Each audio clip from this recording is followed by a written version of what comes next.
அண்மை செய்தி. நெல்லை மேயர் சரவணன் மீது கவுன்சிலர்கள் தொடர்ந்து புகார் அளித்து வந்த நிலையில் அவர் ராஜினாமா செய்திருப்பதாக தகவல் கிடைத்திருக்கிறது. கோவை மேயரை தொடர்ந்து நெல்லை திமுக மேயரும் ராஜினாமா செய்திருக்கிறார்.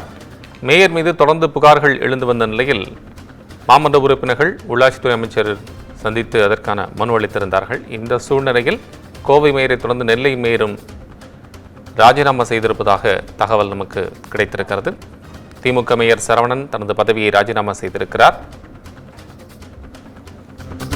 நெல்லை மேயர் சரவணன் மீது கவுன்சிலர்கள் தொடர்ந்து புகார் அளித்து வந்த நிலையில் அவர் ராஜினாமா செய்திருக்கிறார் என்கின்ற அண்மை செய்தி கிடைத்திருக்கிறது.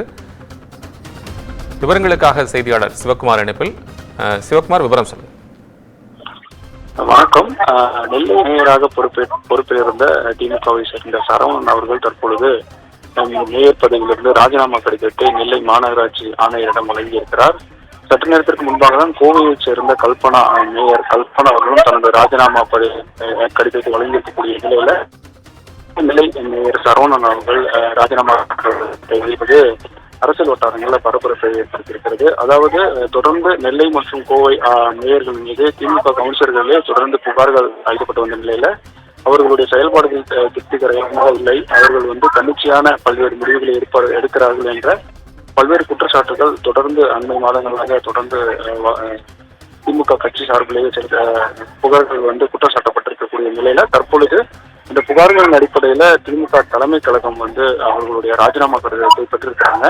மேற்கொண்டிருந்த இந்த தொடர் புகார்கள் குறித்து நகராட்சி நிர்வாகத்துறை அமைச்சர் கே நேரு தலைமையில் ஒரு ஆலோசனை மேற்கொள்ளப்பட்டது. அந்த ஆலோசனைப்படி மேயர்கள் மீது குற்றச்சாட்டப்பட்டிருக்கக்கூடிய எந்த மாதிரியான குற்றச்சாட்டுகள் வைக்கப்பட்டிருக்கு அப்படின்றது சம்பந்தமாகவும் ஆலோசனை மேற்கொள்ளப்பட்டது. அந்த ஆலோசனையின் முடிவாகத்தான் தற்பொழுது நெல்லை மற்றும் கோவை மேயர்கள் தன்னுடைய ராஜினாமா கடிதங்களை வழங்கியிருக்கிறாங்க. கோவை மேயரை பொறுத்த வரைக்கும் உடல்நிலை சரியில்லாத காரணத்தை மேற்கோள் காட்டி தனது ராஜினாமா பதவியை